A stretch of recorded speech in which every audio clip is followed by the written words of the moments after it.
ఇక్కడ గ్రహించవలసింది ఏంటంటే సిద్ధం సభ అన్నది జగన్మోహన్ రెడ్డి గారు పెట్టిన కార్యక్రమంలోనే ఒక సెన్సేషనల్ తీసుకొచ్చారు. ఎందుకంటే ఎలక్షన్కి ఈ విధంగా కూడా ఒక కేడర్ని కానీ పబ్లిక్ని కానీ ఓట్లేసే ప్రజలను కూడా తీసుకెళ్ళొచ్చని ఒక దిక్సూచి చూపించాడు. ఎందుకంటే అతను పరిపాలించిన 5 సంవత్సరాల్లో ముఖ్యంగా ప్రజలు కానీ ప్రతిపక్షాలు కానీ అతన్ని ఎవరైతే విమర్శిస్తున్నారో అందరూ గ్రహించవలసింది, అతనికి అధికారం అప్పచెప్పిన 5 సంవత్సరాల్లో కేవలం అతను పరిపాలించింది 2.5 సంవత్సరాలే.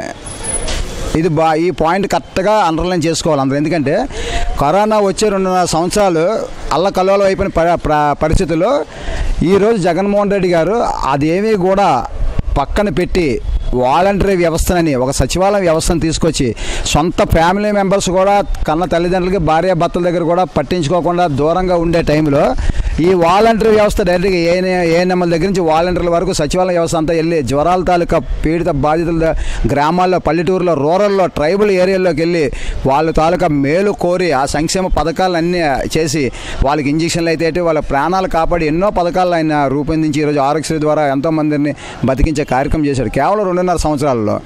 అలాగే సిద్ధం సభ గురించి మీరు ప్రత్యేకంగా చెప్పడం ఏంటంటే అతను 15 లక్షల జనమే కాదు 20 లక్షల జనం వచ్చిన రెస్పాన్స్ మీరు చూడండి. ప్రతిపక్షాలు మెయిన్ చాలామంది వెళ్తారు, అతను చేసే డైలాగులు కానీ చెప్పే పథకాలు కూడా వచ్చిన జనాల రెస్పాన్స్ని బట్టి ఓటు కూడా మీరు అక్కడ డిక్లేర్ చేసుకోవచ్చు. ఎందుకంటే ఒక నాయకుడు మాట్లాడే మాట అవతడు ఆలకించి అతను చెప్పింది నిజమా కాదని చెప్పి హేళన చేసుకునే వాళ్ళు ఉన్నారు, పక్కకి వెళ్ళిపోయి ఇది నిజంగా జరగదు అనుకునే వాళ్ళు. కానీ ఈరోజు వచ్చిన జనాల్లోనే 99% కూడా అతనికి పూర్తిగా మద్దతు తెలియజేసి అతను చేసిన పథకాలకి రెస్పాన్స్ ద్వారా అతను ఓటు వేసి మళ్ళీ రెండోసారి ముఖ్యమంత్రిగా చేయడానికి సిద్ధంగా ఉన్నారు.